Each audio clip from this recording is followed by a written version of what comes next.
오늘 잠시 세상의 소음에서 벗어나 우리 영혼에 깊은 울림을 주는 이야기 속으로 들어가 보려 합니다.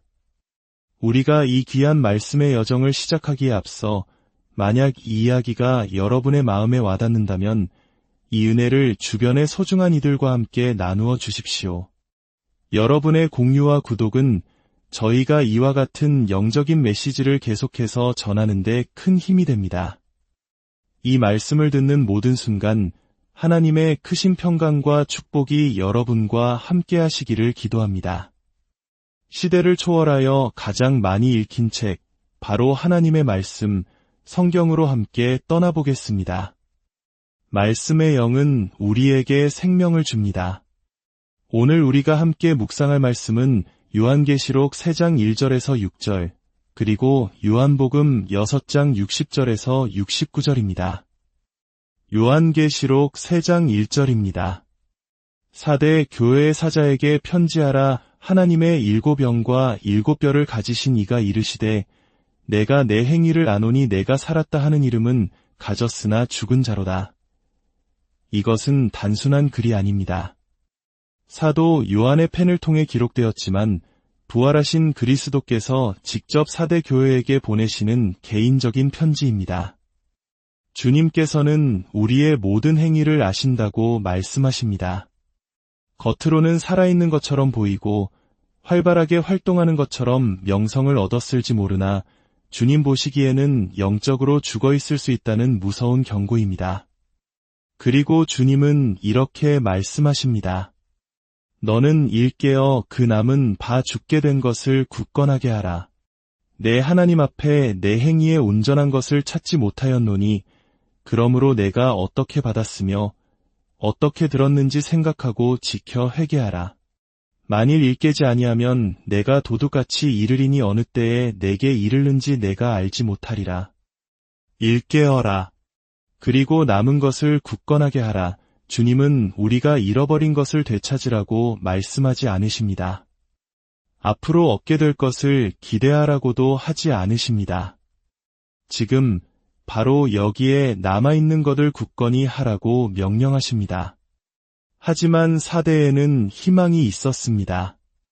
그러나 4대에 그 옷을 더럽히지 아니한 자 몇 명이 내게 있어 흰옷을 입고 나와 함께 다니리니 그들은 합당한 자인 연고라.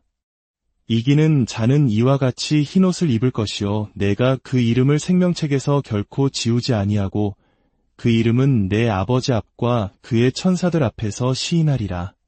귀 있는 자는 성령이 교회들에게 하시는 말씀을 들을지어다. 이 말씀을 마음에 새기며 이제 요한복음 6장으로 잠시 넘어가 보겠습니다. 이 두 개의 다른 성경 구절은 마치 다른 종류의 천 조각처럼 보이지만 성령님께서 제 마음에 심어주신 하나의 진리를 향해 함께 엮여 있습니다. 오늘날 우리는 수많은 정보와 의견의 홍수 속에서 살고 있습니다. 스마트폰과 텔레비전은 쉴 새 없이 세상의 소리를 우리에게 쏟아냅니다. 하지만 이 모든 소음 속에서 우리가 귀 기울여야 할 유일한 목소리는 바로 하나님께서 우리에게 무엇을 말씀하시는가입니다. 요한복음 6장은 예수님의 사역에서 신학적으로 매우 중요한 전환점이 되는 순간입니다. 예수님께서는 너무나도 강력하고 또 논쟁적인 말씀을 하셨고 그로 인해 그를 따르던 수많은 무리가 등을 돌리고 떠나가 버렸습니다. 예수님의 제자 중 여럿이 듣고 말했습니다. 이 말씀은 어렵도다 누가 들을 수 있느냐. 예수께서 제자들이 이 말씀에 대하여 수군거리는 줄 아시고 이르시되 이 말이 너희에게 걸림이 되느냐? 그러면 너희는 인자가 이전에 있던 곳으로 올라가는 것을 본다면 어떻게 하겠느냐? 살리는 것은 영이니 육은 무익하니라. 내가 너희에게 이른 말은 영이요 생명이라. 그러나 너희 중에 믿지 아니하는 자들이 있느니라. 이는 예수께서 처음부터 믿지 않는 자들과 자기를 팔 자가 누구인지 아셨기 때문입니다. 또 이르시되 그러므로 전에 너희에게 말하기를 내 아버지께서 오게 하여 주지 아니하시면 누구든지 내게 올 수 없다 하였노라. 이때부터 그의 제자 중에서 많은 사람이 떠나가고 다시 그와 함께 다니지 아니하였습니다. 상상해 보십시오. 수많은 군중이 등을 돌려 떠나가는 그 쓸쓸한 풍경을. 그때 예수님께서는 남겨진 12 제자에게 물으십니다. 너희도 가려느냐? 그때 시몬 베드로가 대답합니다. 주여, 영생의 말씀이 주께 있사오니 우리가 누구에게로 가오리이까? 우리가 주는 하나님의 거룩하신 자이신 줄 믿고 알았사옵나이다. 남은 것을 굳건하게 하라. 살아계신 하나님의 영이시여, 오늘 당신의 말씀 위에 새롭게 임하여 주시옵소서.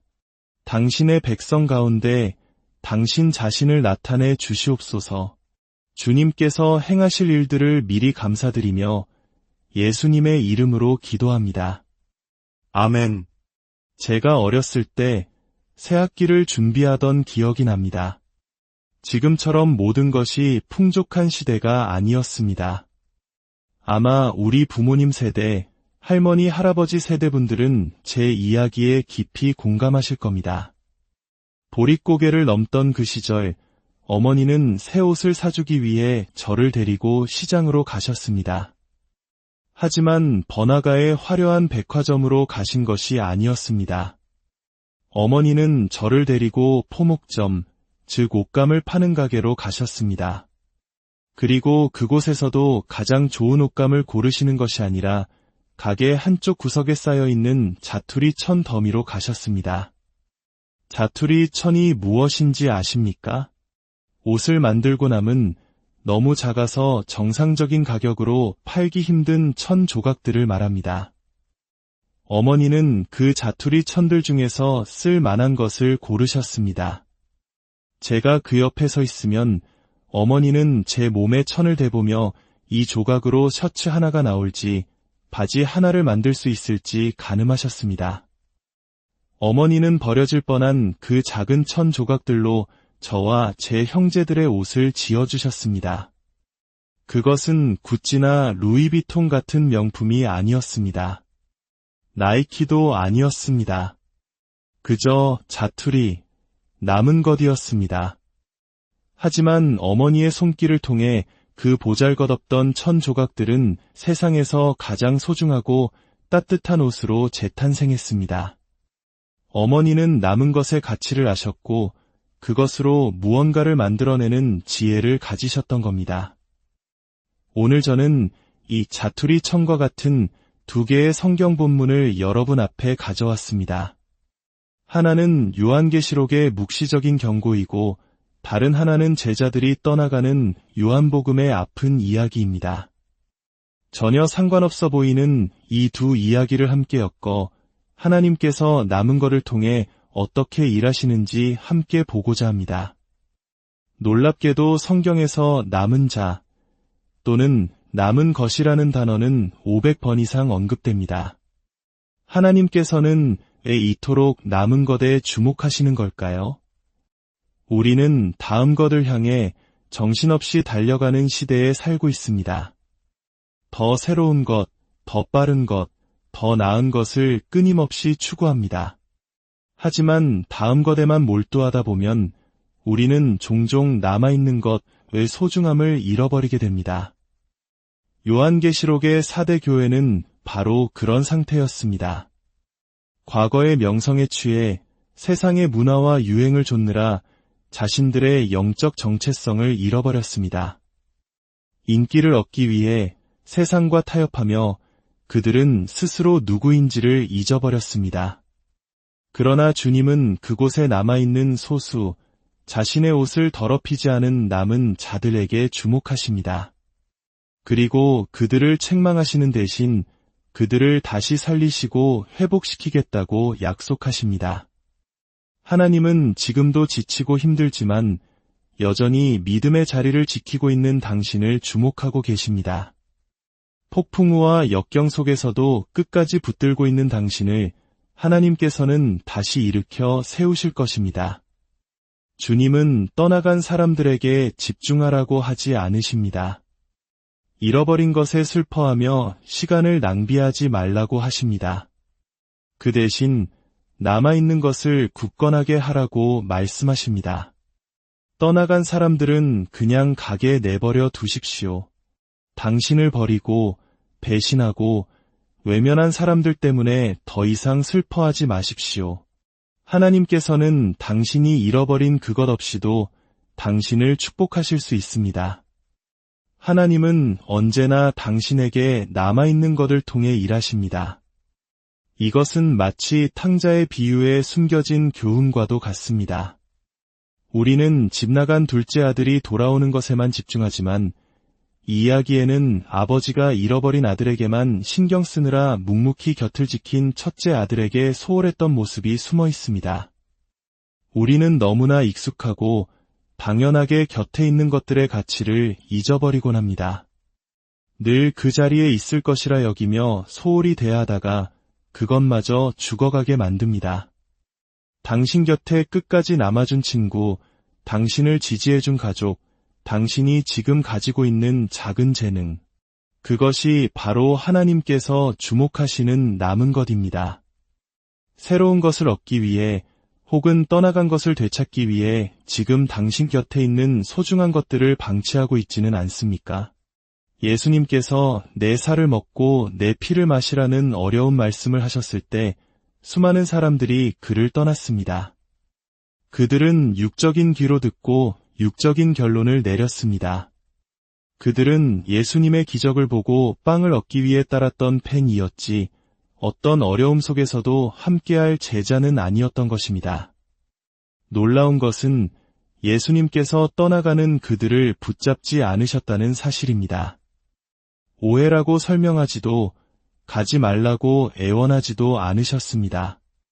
그저 그들을 보내셨습니다. 그리고 남은 12 제자에게 돌아서서 물으셨습니다. 너희도 가려느냐? 이것이 바로 핵심입니다. 주님은 잃어버린 것에 에너지를 쏟지 않으셨습니다. 주님은 자신이 남겨둔 것, 즉 남은 자들에게 투자하셨습니다. 그리고 베드로는 고백합니다.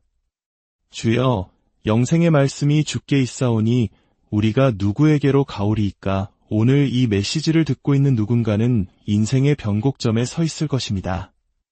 과거의 상실감에 매여 있지도 말고 불확실한 미래에 대한 집착으로 현재를 낭비하지도 마십시오. 하나님께서 당신에게 주시는 말씀은 이것입니다. 남아있는 것을 굳건하게 하라. 당신에게 남은 시간은 얼마나 됩니까? 10년 전, 5년 전에 일어났던 일에 대해 불평하며 남은 인생을 허비하시겠습니까? 단 1년이 남았더라도 그 남은 시간으로 무엇을 하시겠습니까? 하나님께서 우리에게 주시는 모든 날은 살아있고 교제하며 평화를 누릴 수 있는 선물입니다. 성경에 나타난 대부분의 기적은 남은 것을 통해 일어났습니다. 빵 5개와 물고기 2마리, 그 보잘것없는 남은 것으로 5,000명을 먹이신 기적을 잊었습니까? 느헤미야가 무너진 성벽에 남은 돌들로 새로운 예루살렘 성벽을 재건한 것을 잊었습니까? 사르밧 과부의 집에 남아있던 한 줌의 가루와 약간의 기름을 통해 마르지 않는 기적을 행하신 것을 잊었습니까? 하나님은 언제나 당신의 집 안에 있는 것, 즉 당신에게 남아있는 것을 통해 일하십니다. 당신이 하찮게 여기고 부족하다고 생각하며 지나쳐버렸던 바로 그것 안에 기적이 숨어 있습니다. 당신 안에 남아있는 작은 믿음, 남아있는 작은 재능, 남아있는 작은 관계. 사탄은 그것이 아무것도 아니라고, 아무런 생명력도 없다고 속삭이지만 하나님께서는 바로 그것을 들어 쓰실 것이라고 말씀하십니다. 그것을 통해 넘치도록 붓고 흐르게 하고 채우실 것입니다. 사도 바울이 풍랑 속에서 구원받은 것은 거대한 배 전체가 아니었습니다. 부서진 배의 남은 조각, 그 널빤지를 붙잡고 살아남았습니다. 그는 남은 것의 가치를 알았고 그것을 붙잡아 폭풍을 이겨냈습니다. 마지막 때에 많은 사람들이 믿음에서 떠나겠지만 남은 자는 구원을 얻을 것입니다.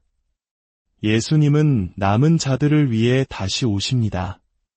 제가 오늘 이 자리에서 선포합니다. 당신이 어떤 지옥 같은 시간을 통과했든 당신에게는 여전히 남은 것이 있습니다. 폭풍 우에 시달렸지만 여전히 남은 것이 있습니다. 힘든 언덕을 기어 올라왔지만 당신에게는 아직 남은 것이 있습니다. 아브라함은 100세였지만 그에게는 여전히 남은 것이 있었습니다. 사라는 평생 아이를 낳지 못했지만 그녀에게도 남은 것이 있었습니다. 나사로는 무덤에서 썩어가고 있었지만 그의 생명은 아직 끝나지 않았습니다. 주님께서 돌을 옮기시고 그를 죽음에서 건져내셨습니다. 지금 이 순간 모든 것이 무너져 내리는 것 같은 상황에 있는 분이 계십니까? 주님께서 저를 통해 말씀하십니다. 당신에게는 무덤에서 뛰쳐나올 힘이 남아 있습니다. 절망의 자리에서 걸어 나올 힘이 남아 있습니다. 우울과 분노의 자리에서 벗어날 힘이 당신 안에 남아 있습니다. 오늘 하나님께서는 당신에게 남아있는 것을 강하게 하길 원하십니다. 오늘 하나님께서는 당신에게 남아있는 것을 사용하길 원하십니다. 오늘 하나님께서는 당신에게 남아있는 것을 다시 살리시길 원하십니다. 당신은 그것이 아무것도 아니라고 생각할지 모릅니다. 하지만 그 안에 기적이 있습니다. 당신은 그것이 부족하다고 느낄지 모릅니다. 하지만 하나님께서는 그것으로 놀라운 일을 행하실 것입니다. 지치고 약해지고 좌절하여 모든 것을 포기하고 싶을 때 기억하십시오. 하나님께서 말씀하십니다. 내가 너에게 남겨둔 그것만으로도 충분하다. 당신이 곁에 있기에 당연하게 여겼던 그 친구, 늘 그 자리에 있어 줄 거라 믿고 소홀했던 그 가족, 그 관계를 굳건하게 하십시오. 당신의 혁신적인 미래를 꿈꾸십시오. 그러나 당신이 원하는 것을 얻기 위해 이미 가지고 있는 소중한 것을 파괴하지는 마십시오. 지금 이 순간은 사탄이 신실한 자들을 지치게 만들려고 온갖 위협과 문제, 무거운 짐으로 공격하는 때입니다. 그러나 하나님께서 오늘 아침 지치고 피곤하고 소진된 당신에게 힘을 주시길 원하십니다. 그리고 주님은 말씀하십니다. 내가 너의 신실함을 결코 잊지 않았다. 당신에게 약속이 있기에, 당신을 향한 예언이 있기에, 당신이 받을 유업이 있기에, 하나님께서 당신을 위대하게 사용하실 것이기에 온 지옥이 당신을 무너뜨리려 하는 것입니다. 그러니 깨어나십시오. 잠에서 깨어나십시오. 남아있는 것을 굳건하게 하십시오. 당신은 예언의 성취바로 문턱에 서 있으며 당신의 운명이 눈앞에 있습니다. 포기할 때가 아닙니다. 무너질 때가 아닙니다. 당신은 당신 인생의 그 어느 때보다도 목적지에 가까이 와 있습니다. 주님의 이름으로 당신의 생각과 마음과 육신과 영혼에 새 힘이 부어지기를 축복합니다. 당신의 열정과 불꽃이 다시 타오르기를 축복합니다. 살아남은 거룩한 자들이여, 구원받은 주님의 백성들이여, 승리한 자들이여, 다시 일어서서 외치십시오.